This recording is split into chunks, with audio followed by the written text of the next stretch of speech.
Hi Reddit. I'm Nathan, 34M. And until about 3 weeks ago, I thought my marriage was solid. Not perfect, but not falling apart either. Spoiler, I was wrong. It all started at my wife's office party. But to get the full picture, you need a bit of background. My wife Elena works in finance. You know the type: heels, suits, attitude, always on the grind. Meanwhile, I'm a mechanic. Small garage, 2 lifts, nothing flashy. Just honest work, grease, and a fridge full of Gatorade. My hands are always dirty, my back's always sore, and my income doesn't exactly scream power couple. We've always been different, but opposites attract, right? Except, maybe they don't stay attracted. So this company she works for? Full of suits. Guys who talk about hedge funds over whiskey. Girls in sharp blazers and sharper tongues. I'd never been to one of their parties before, but this year Elena insisted. It'll be fun, she said, adjusting her lipstick in the mirror. You can meet everyone. I wore my cleanest jeans. Not fancy, I know, but it was who I was. When we got to the venue, some glass-walled rooftop bar in the middle of downtown, I knew I didn't belong. Everyone looked like they were auditioning for an HBO series. The music was ambient. The food had foam on it. I stood there next to Elena, clutching a drink I couldn't pronounce, trying to look comfortable. She introduced me around like I was her golden retriever. "This is Nate, my husband," she said, with this forced smile that barely reached her eyes. People nodded, shook my hand, then quickly turned back to talk about IPOs and passive income. I tried to joke. I tried to engage. But then it happened. We were standing in a circle. Elena, her boss Greg, and a few others. They were talking about some fail project or whatever. Greg made a crack about real men stepping up in pressure. That's when Elena laughed and said, "Well, I don't know about real men. Nate's idea of pressure is probably changing a tire in the rain." Everyone laughed, Greg included. I smiled. Tried to, but it felt like someone had gut punched me. Then she added, "At least he's good with his hands, right?" And winked. That was the part that killed me. Because that wasn't a compliment. That was a signal. Like I was the joke she used to climb social ladders. The conversation moved on, but I didn't. I excused myself, said I needed the restroom. I didn't go to the restroom. I stood outside the venue for 10 full minutes, staring at the skyline, wondering what the hell I was doing there. Wondering when I stopped being her partner and became her punchline. Part of me wanted to leave. Just walk home. But another part, the louder part, said, "No. Go back in. Don't give her that satisfaction." So I did. But something had changed. Greg found me later at the bar. Weirdly, he bought me a drink. "Don't take it personally," he said, clinking his glass to mine. "She does that to feel big." I raised an eyebrow. "You noticed?" He smirked. "You're not the first guy she's tried to outshine in front of me. She got this chip on her shoulder." I stayed quiet. He went on. "You know, I envy guys like you. You build things. We just push numbers around. That hit different." He asked about the garage. I told him how I started it from scratch, how I nearly lost it during COVID, how I rebuilt it, how I trained 2 teenagers from the neighborhood and taught them how to weld. Greg listened, actually listened. Then he said something that flipped my world. "You ever thought about consulting? Running logistics for fleet operations? Your skill set's more valuable than you think." I laughed. Thought he was joking. He wasn't. By the end of the night, he gave me his card. Said to call on Monday. Elena didn't notice. She was too busy sipping cocktails and laughing too loud with her team. But when we got in the car, silence. Until she said, with a smirk, "You survived. You didn't even spill anything." I stared at her. "Did you mean what you said back there?" She blinked. "What?" "The real men comment." She rolled her eyes. "Jesus, Nate, don't be so sensitive." It was a joke, and that's when it hit me. It wasn't that she didn't love me anymore. It was that she didn't respect me. And maybe, just maybe, neither did I. I didn't sleep that night. Not because I was mad. Because for the first time in years, I was thinking about who I was outside of her. Who I used to be, before the slow drip of passive digs and public mockery. And I realized I'd been shrinking to fit into her world. Smiling when she belittled me. Laughing when I was the joke. But not anymore. It was Monday, 9:17 a.m. I was sitting in my truck, parked behind the garage, holding Greg's business card like it was radioactive. I'd looked at it 5 times already. Even typed out his number on my phone twice, then deleted it. I kept hearing Elena's voice from the party. He's good with his hands. Changing tires in the rain. A joke. I wasn't supposed to be the kind of guy who needed permission. So why did it feel like I was about to cheat just by making a damn phone call? I finally hit call. Greg answered on the second ring. Didn't think you'd call, he said. He sounded more surprised than smug. I like that. I wasn't sure either, I admitted. But I've been thinking about what you said. Good, he said. Because I wasn't blowing smoke. Look, I've got a team handling logistics for a regional fleet. Vans, repair schedules, maintenance budgeting, the kind of stuff you already do, but with a higher ceiling. We're looking for someone to streamline operations. I didn't say anything for a second. Then, I've never worked in corporate. That's why I'm calling you, he replied. Corporate needs fewer corporate people and more people who actually get their hands dirty. He asked if I could come in for a conversation. Not an interview. A conversation. I said yes before I could talk myself out of it. I didn't tell Elena. Not that day. Not the next. I figured I'd wait. Get a feel for the offer first. Maybe see if I was crazy for even considering it. But if I'm being honest, a small part of me liked keeping it to myself. After all these years of being her sidekick, the one she introduced with polite indifference, this was mine. Just mine. The meeting was Thursday. Downtown. Greg's office wasn't flashy like I expected. No leather chairs or ego photos on the wall. Just clean lines, whiteboard covered in numbers, and a real coffee machine. He greeted me with a firm handshake and zero BS. I told him everything, how I ran the garage, trained kids from the neighborhood, how I managed supply chains with spreadsheets and sticky notes, how I'd never had a real title but still kept 4 businesses on the road. Greg listened like every word mattered. Then he leaned back and said, "You're already doing 80% of what we need. We'd train you on the rest. You'd lead a small team, work flexible hours, and yeah, the pay would be better." How much better? I asked. He slid a number across the table. Let's just say it was almost double. I stared at it, and all I could hear in my head was Elena's voice. He's just a mechanic. When I got home, she was already there, sitting on the couch, wine in one hand, her tablet in the other. She barely looked up. "You're home late. Busy day. MH," she mumbled. I sat across from her, thought about telling her, thought about saying, "Hey, remember that guy you humiliated me in front of? You want to hire me." But I didn't. Not yet. Instead, I asked, "Do you remember what you said at the party?" She glanced up. "What about the tire thing?" "Jesus, Nate. Are we still on that?"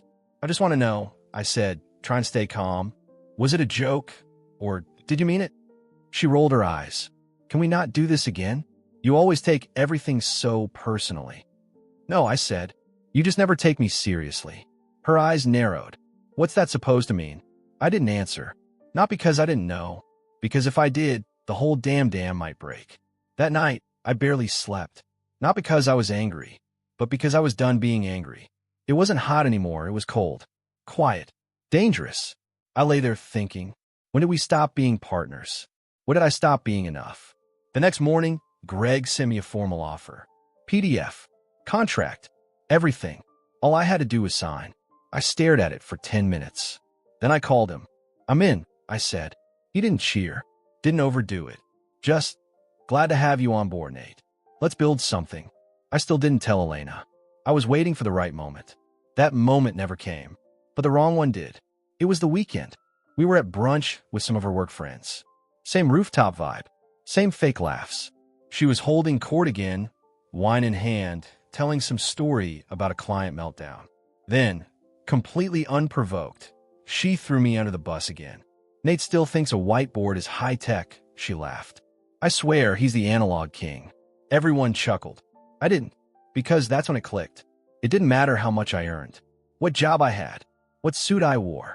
Elena needed me to be less, so she could feel more. She didn't want a partner.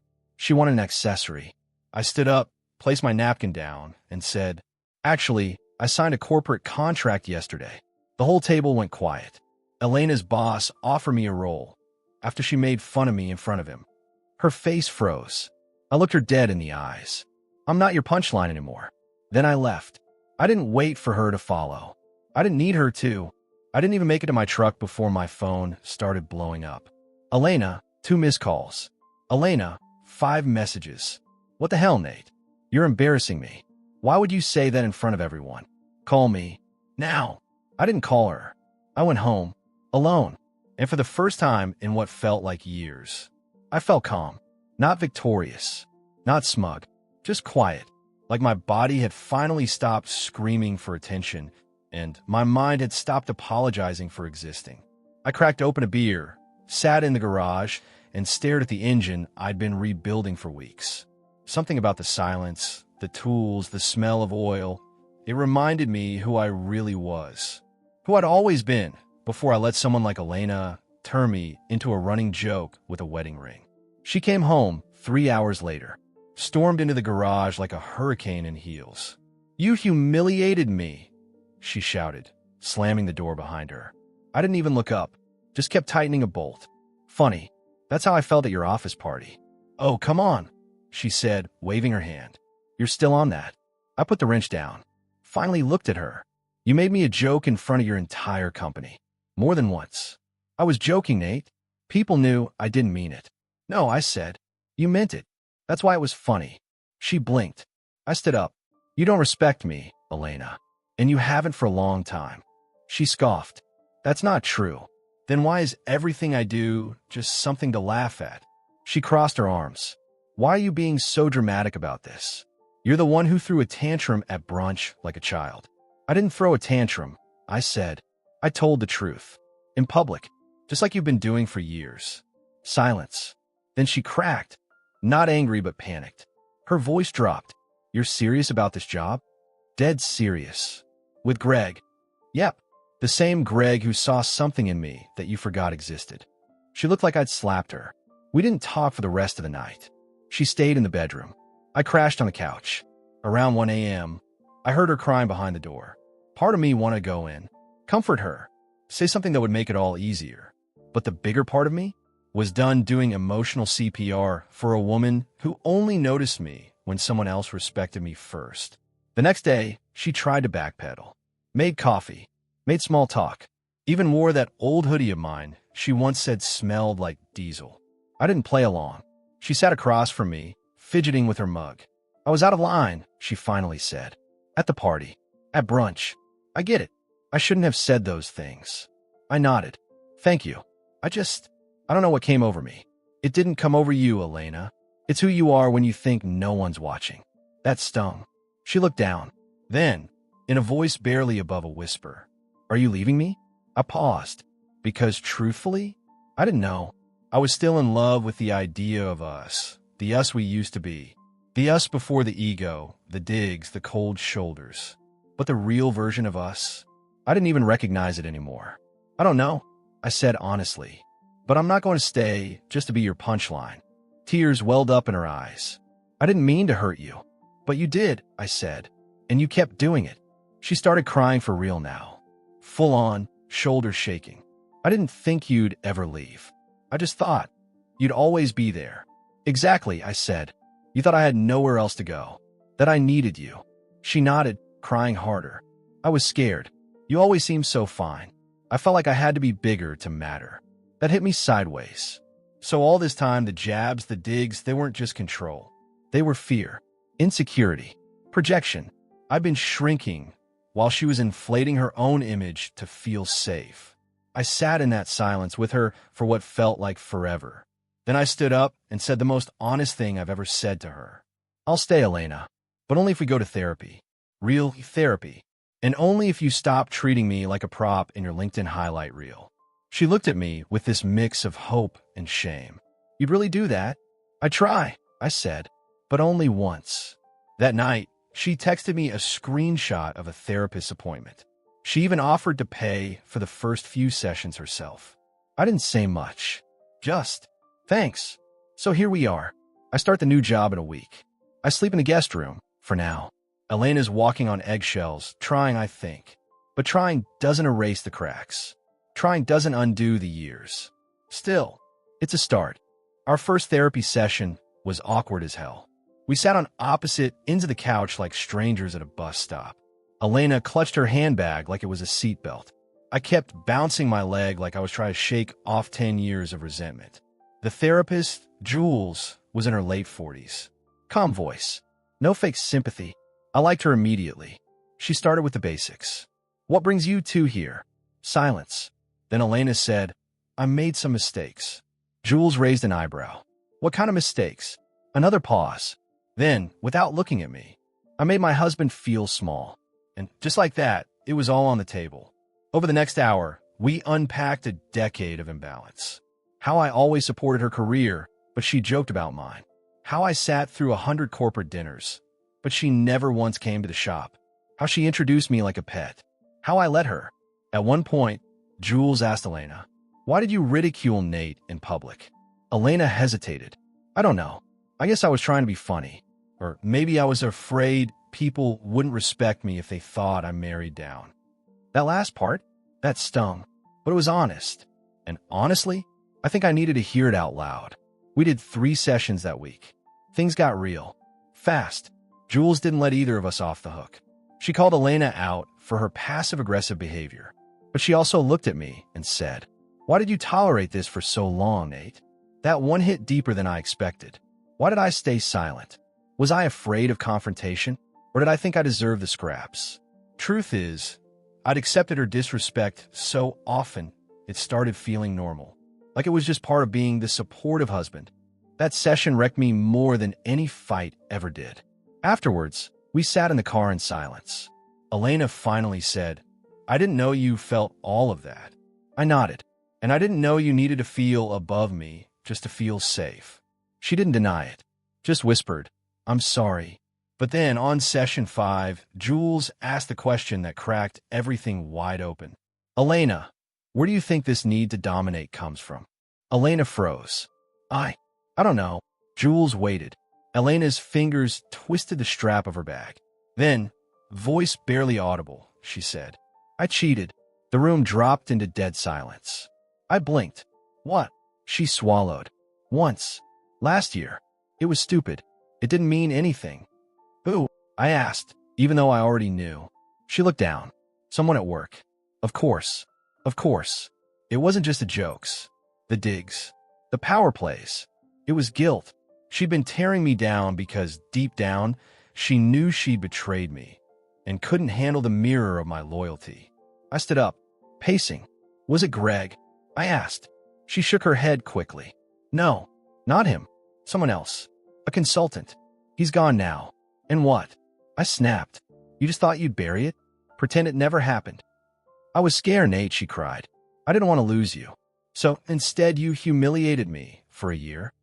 I didn't mean to. You didn't mean to get caught, I said. And now that I got options, now you come clean. The betrayal wasn't just the cheating. It was everything around it.